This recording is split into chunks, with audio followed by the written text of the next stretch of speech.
Hey guys, welcome to Moose's Machinery. Today's video, we're going to be doing a deeper dive into what I keep in my milling machine toolbox. Now, this isn't the only box I have dedicated to stuff I use on the milling machine, but it's one of the only boxes where it's really stuff that's almost exclusively used on the milling machine and doesn't go anywhere else. And that's why it's really just a 180-degree swing across from the mill. And we're going to go left to right, top to bottom, going through here. And yes, there are some relatively empty drawers, but I don't really feel like throwing stuff in there just because there's room. What I like to do is sort of organize the box in such a way where when I walk up to a box, I don't need to know everything that's in it. But if I'm looking for something specific and I can't remember exactly what box or what drawer it's in, I at least know the theme when I walk up to the box, so I can narrow it down. Or I only have to go through 7 drawers, I don't have to go through the whole shop. So this is where I keep some really teeny tiny toe clamps. These are something, believe it or not, I have used on some really small parts, but they're not something I use a lot of. And I like to keep the screwdrivers I use for my face mill in here to swap inserts. And we actually have what are called vise hold downs. Now these are cool, so these aren't really relevant if you have a lockdown vise, but they still might be. You'd use them a lot on a shaper, but everything is at an angle here, so when you clamp these in a vise, the back end lifts up and the front end pitches down, so it really holds the part down hard on the floor of the vise. So if you want to work 5 sides of a square part and just mill the very bottom of it off, these will help get you some really good squareness and accuracy on them. But lockdown vices have kind of reduced the need for those, but they still have a place. This is just a wrench for my quote-unquote keyless chuck. My cheap Chinese one does have some issues opening sometimes, especially when I use it for power tapping.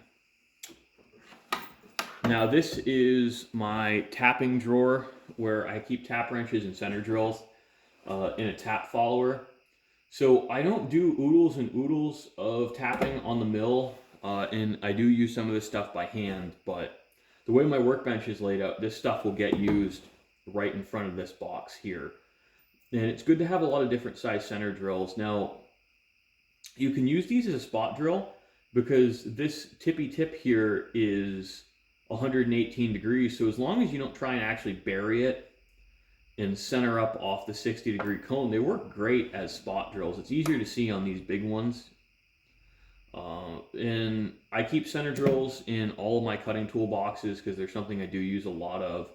But I do have a dedicated spot drill I prefer to use. I don't really know where I'm going to put my center drills when I stop using them, but I think I'll keep 1 or 2 of the really small ones in here, because if I ever do a dedicated video, we can do an explanation on why you actually do need, for very small drill bits, it's important to use a similar sized spotting drill. Now this here has inserts and hardware where I'm kind of slowly making myself more basically toolmaker's clamps. So I keep the hardware to make those in here, and I keep inserts for my face mill. These are actually, like, what's kind of funny, these are some super duper cheap milling inserts from, like, I don't even know what brand they are or what country of origin they're from, but they work great. Like, these are some pretty tough inserts. I think they were supposed to be for stainless steel, but they're bare carbide, and you know what? I'm very pleased by them. I think I've really gotten my money's worth, and these worked out to be about $1 an insert. You know, E-clips. So this is kind of more the center finding and edge finding toolbox. And a loose boring bar, because you know you always need a boring bar.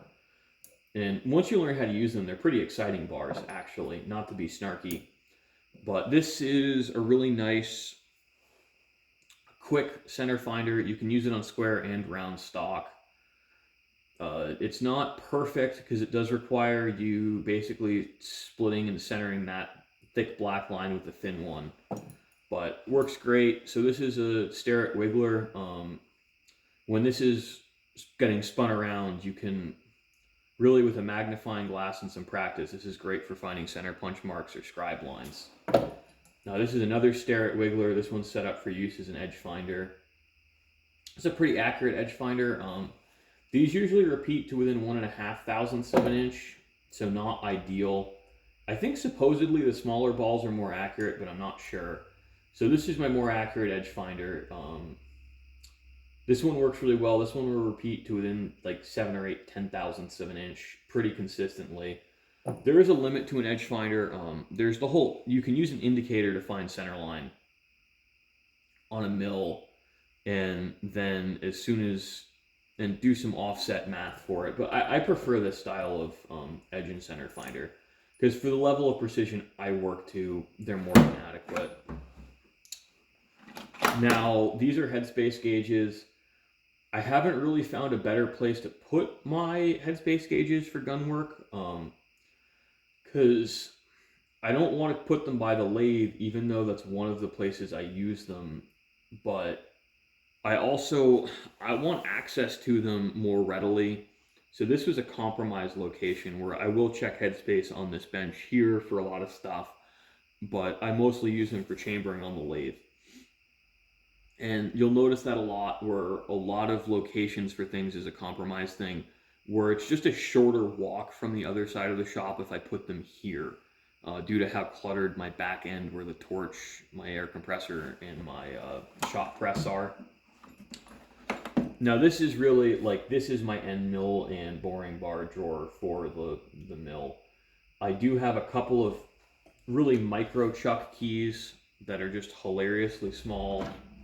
I actually haven't used this drill chuck that often because I have a really good Albrecht that'll hold down to the same sizes as this, so I don't have a huge need for it. But we have, I forget what I used this for, but this is actually basically a heat shrink fit on an end mill here to get in the very, very bottom of a pocket. And you'll want to do this because an end mill this long, that small, as soon as you try and use it, it's just going to snap. So you want a little bit more of a rigid tool holder to hang on to it. I do keep a few of my most commonly sized reamers in here, like 1/2 inch. This is a really good true reamer. These are my best condition reamers, even though they are just thrown in a drawer. But I haven't really had issues with them. If they'll survive getting rammed into a piece of steel at 600 RPM, they'll survive sitting in a cloth-lined drawer. You'll notice that I have a combination. I try to have 2 of all the end mills I actually use, but for like 1/8 and these really small ones, I have like 5 because I break a lot of those. Very small end mills on manual machines are tough. I'll actually sit here. I don't know if it's going to be live or not when I upload this video, but I have a video of me sitting next to the mill with an air gun set to like 15 psi, just blowing the chips away to keep it from packing up the flutes in a small end mill so they don't snap. Now I do have a few ball end mills in here. This one's actually a pretty fun one. This is supposed to be a high helix aluminum 3 flute. I don't think you'll see it very well on video, but this works great for slotting in cast iron and low alloy steels. So when you're running it, you know, old Bridgeport speeds, a lot of the aluminum end mills actually work great in most steels. And, you know, believe it or not, works great. I'm going to keep doing it. And this is that center spotting drill, not a center drill, it's a spot drill. So it's got a 140-degree included angle, so I can use it with a 135-degree split point drill. But you'll see it's a relatively small carbide tool. It's short. It's got very short flutes on it. Focus. But it's really hard to get the video to focus. This has the smallest split point I've seen in a while. And this works really well for getting most small drills started. Under a certain size, yeah, I'm still stuck using my baby center drills. But when I'm using that spot drill, I don't worry about breaking the tip off quite so much. And that is something you do need to be very aware of is center drills, the small center drills in relatively hard materials are very bad about breaking tips off. And this is another one, like, I don't use it much, but these ball end mills, when you need them, you need them. And they're a huge time saver. Especially, so like for a couple things I've built, you'll have a part that's going to move and you've got basically a hemispherical washer with a bolt in it so the part can move and align itself. One of these is the fastest way to cut that hemisphere, unless you want to set up a boring head and a rotary table with the mill head flipped, or you can use a dividing head if it'll fit in the chuck. Way less math and frustration if you're using one of those. So those are good tools to have if you need one. Now this is just where I keep some toolmaker's clamps. How many of them do I have? I have like 4 in here, 3 or 4. I feel another one in the bottom. And angle blocks. Can you see in the drawer? Yeah, angle blocks.